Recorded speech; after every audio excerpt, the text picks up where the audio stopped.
Buckle up, y'all, because today, names and details have been changed to protect the innocent.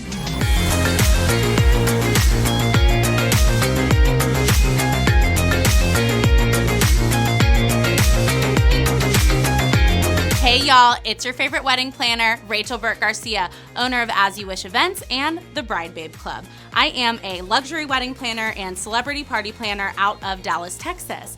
I have been planning high-end events for over 13 years, and let me tell you, in my time, I have seen some stuff. Of course, wedding planning can oftentimes be glamorous and fun and classy and elegant, but sometimes it's not always rainbows and butterflies. So today, I'm going to share with you my never-before-told wedding planner horror stories just for you. As a luxury wedding planner and somebody who works with a lot of celebrities, discretion is of the utmost importance. So of course, I've changed a lot of the details and the names and the locations in these stories so that you don't know whose wedding or event that I'm talking about. So as a wedding planner, even if things are burning down to the ground behind the scenes, it's my job that the bride and groom and all of the guests of the event never even know. It's my job as a wedding planner to handle all of that so that all of the guests and clients have the most amazing experience at their event. So even if I were able to plan everything perfectly, you can't control everything, and that's just life. Sometimes things just go wrong. People make mistakes, Mother Nature happens, and as a wedding planner, it's your job to just keep a smile on your face, handle problems as they come, and do your best to problem solve on the fly. So let's get right into it. I'm gonna be sharing with you all of my wedding planner horror stories, like the big ones that have happened in my career. And I'm not talking just slight mishaps here. I mean, we've had our fair share of those, right? Like centerpieces catching on fire. All it takes is a guest or a planner to move a candle just enough underneath a floral to where the whole thing goes ablaze. Okay, we've had our fair share of that. You deal with it, you take the water glass, you throw it on the centerpiece. All good, right? Of course, we've had vendors that have been late to install, and that means we have to switch everything around and maybe reroute the guests through a different entrance in order for us to finish setting up the party on time. We've also had situations where buses didn't show up, and all the bridal party had to cram into my SUV to make it to the church on time. Those are all mishaps, and if that's the worst that happens on your wedding day, you're golden. If you have a wedding planner that's worth their salt, they'll know how to take those mishaps on and turn those negatives into positives and problem solve right there on site without the client ever knowing anything went wrong and thinking this was the plan the whole time. So those are just slight mishaps, okay? The stories that I'm going to be sharing with you today are much more intense. Okay, so this very first story is one of the craziest things that's ever happened in my career, okay? We were doing a wedding in a small town. And when you're doing a wedding that's not in your city, for example, I do weddings and events out of Dallas, so anything outside of the DFW area, I consider to be a destination wedding, okay? So we were on a destination wedding in a small town, and all of the vendors knew each other, okay? Everybody knew everybody in this small town. It was a really big, really over-the-top wedding, really beautiful. Client had a great budget. We booked wonderful vendors, spent a lot of money on each of the vendors. And when you are a wedding planner that's researching vendors that are out of your home turf, you do a lot of due diligence, okay? So things that I did to vet these vendors included talking to them on the phone, meeting with them in person, getting references from them for past clients, getting references from them from online reviews, getting references from venues that they'd worked at before, and just really doing my research to see if any other planners in the area had worked with them to make sure and really vet them so that you know that you can trust them on the day of the wedding. So fast forward to the end of the night, this beautiful wedding has occurred. We're doing the exit, we're sending off the bride and groom. Everything has gone so perfectly. It's been an amazing wedding day. I am just on cloud 9 as a planner. I feel like I killed it. I did a great job. I'm super happy with everything. I'm watching the bride and groom drive off into the distance, and I'm picking up all of the exit items off the ground, making sure the space is clean, and I'm walking back to the venue to get all of my items and to help facilitate the cleanup at the end of the night. As I'm approaching the reception space, I hear a very loud yell, "That's right, and you better not get back up." And I had a moment of, what did I just hear? I walk in to see blood everywhere, all over the reception floor, okay? And I'm trying to suss out what has happened here, because I see the photographer and the videographer, and then I see the florist team, and one of the florist cleanup crew guys is just splayed out on the ground covered in blood. And I'm freaking out, like, what has happened here? What's going on?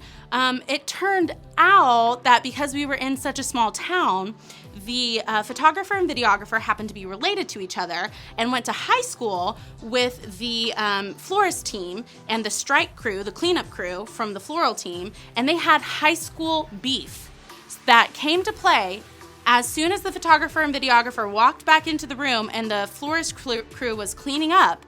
Apparently, one of them said something to the other and ensued a brawl in the reception space. And this was a pretty small area, okay? So they have this knockdown, drag-out fight, blood everywhere. One of them is splayed out on the ground and not getting up.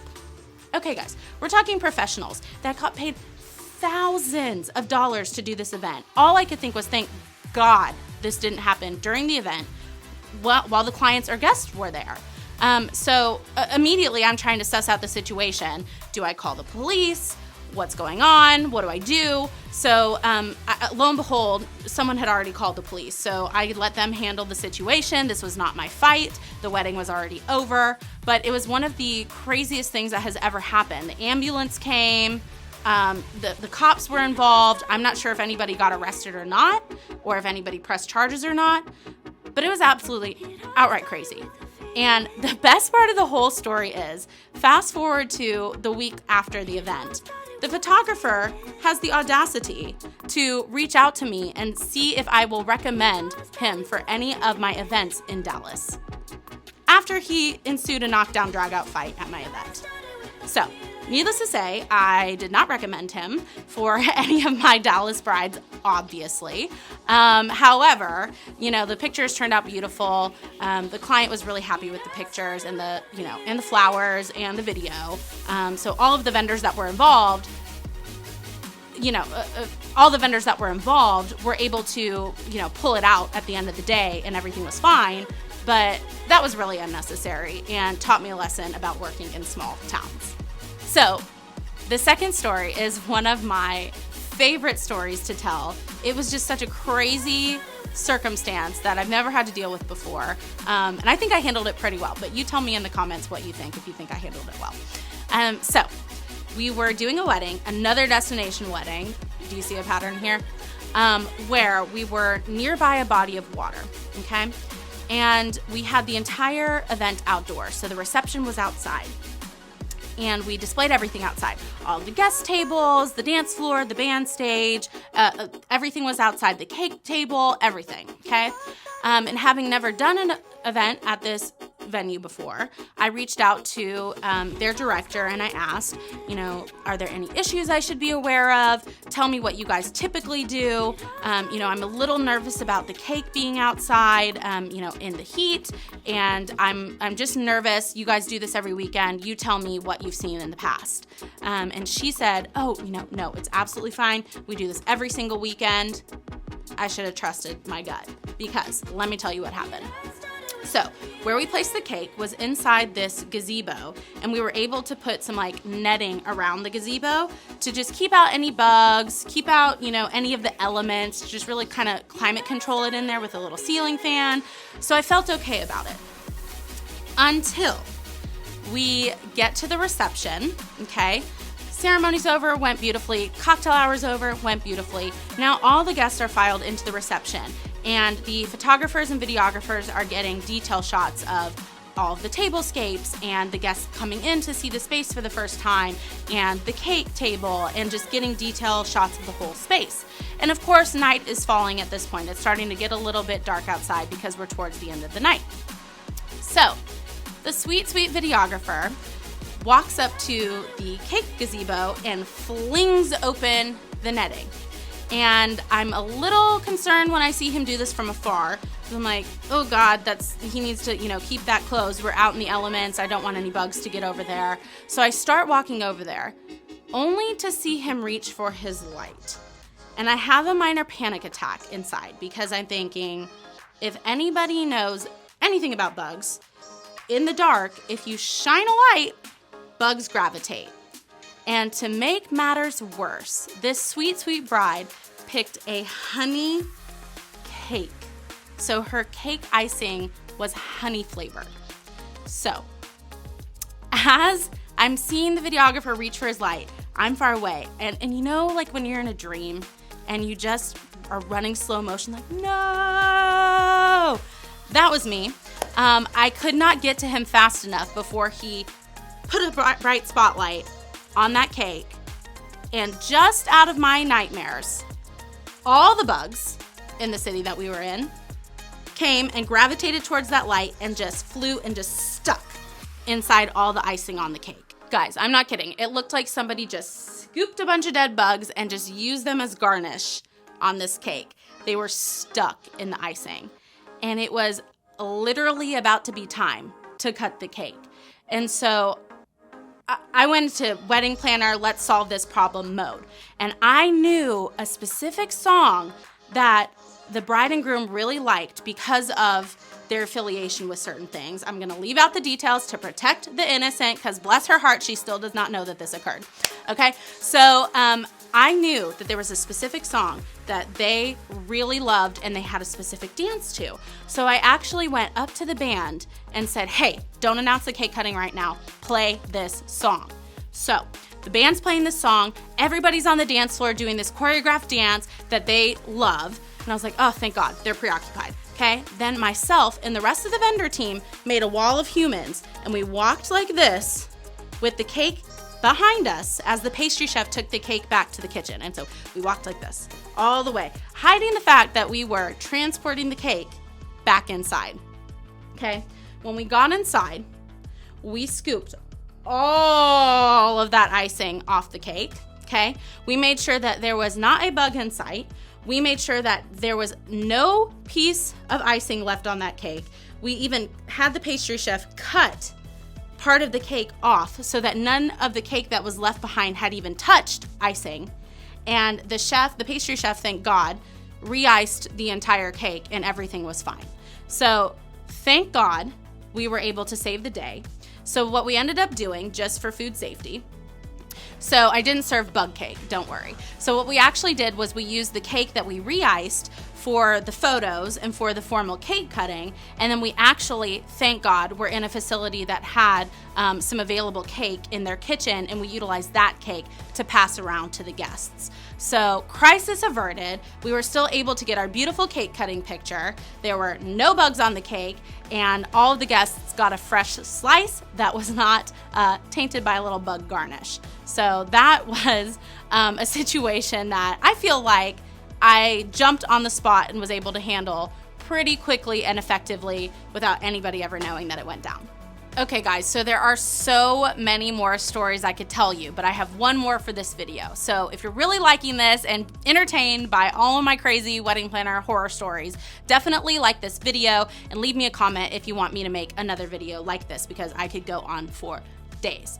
But my third and final story for this video is actually probably one of the hardest, most devastating horror stories that has happened at one of our weddings. And it was actually Mother Nature, bless her heart, that caused this issue. So we were in a remote location, and it was a Friday, and the wedding was on Saturday. And we had Friday to set up. So we were able to get in, and our team was able to set up, the tables, chairs, linen, all the hard goods, everything that was needed for the following day. which is amazing. We love it when that happens because we can get so much done in advance. What we didn't know, because it was not on the weather radar, is that a tornado was about to whip through and literally blow the roof off of our venue. So, unfortunately, and I mean, you know, you don't want a tornado to touch down anywhere, but where it touched down was literally on top of the venue and nowhere else. So, like, how does this even happen, right? So it ripped the roof off of our venue, and then came the rain. And of course, we're already completely set up. So the rain starts coming in through the ripped up roof, and we've got a big problem. We're at the rehearsal dinner. So our team has to come back to the venue, completely salvage everything that we can from the space, all of the tables, chairs, linen, all of the decor, everything that was there. We had to salvage it, and then bring in power generators and make phone calls to make sure that all of the vendors could bring in extra lights, because there was no power and then there was no lighting. So we did everything we could. I mean, you've met Victoria on my team. She is an absolute rock star. She was there until early hours of the morning, making sure that everything would be set for the following day, and was able to redo everything that we had done that day, and redo all of the tables, chairs, linens, put out all of the decor again, and managed to make sure that all the vendors knew to bring extra supplies, extra extension cords, extra lights, just to make sure that we could actually have this event. She also managed getting a tarp up on the roof. The tarp was the only thing that remained the following day, to where you could even tell that something had happened. She whipped that whole place back into shape and made sure that the client was none the wiser. Now, unfortunately, because it was such a large event, news crews showed up. This event was on the news. This was not something that we could just slide by and not communicate with the bride and groom about. So, of course, we stayed in complete communication, keeping them up to date on the situation as far as what was to be expected the following day. And in all honesty, the only thing that showed any evidence of there having been a tornado there the day before was the tarp in the ceiling. And of course, we talked to the photographers and videographers about getting strategic photos and videos that did not show the ceiling of the venue. And the bride and groom were so happy. They had the best day ever. The weather was beautiful on the actual wedding day, and it all turned out well. But you just never know when things like that are going to happen. And as a wedding planner, you have to be able to just think on your feet, act quickly, trust in your vendor team that you have to help you, and to just lean on the other professionals that you have with you to get you through these types of circumstances where you simply just have no control over the situation, and make sure that the bride and groom stay happy and smiling and still have a beautiful, wonderful wedding memory, and that it's not overshadowed by the event that occurred. All right, guys, thank you so much for watching. If you liked it, please hit the like button down below. Feel free to subscribe to my channel. I bring you new YouTube videos every single Monday. If you are on Instagram, follow us at @asyouwish_DFW, or on my personal page at Rachel Burt Garcia. My TikTok is the same handle. All right, guys, until next time, bye, babes.